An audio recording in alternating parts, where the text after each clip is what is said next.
রাজারহাট চৌমাথার কাছে সিদ্ধা happy pile বিল্ডিংয়ের এখানে শর্ট সার্কিট হয়ে আগুন লেগে গেছে।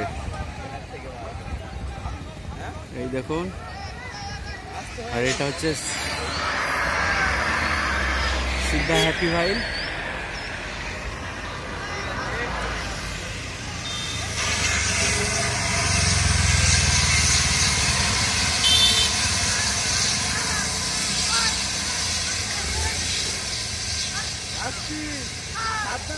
ফোন করবে আমাকে ভেতরে দিতে।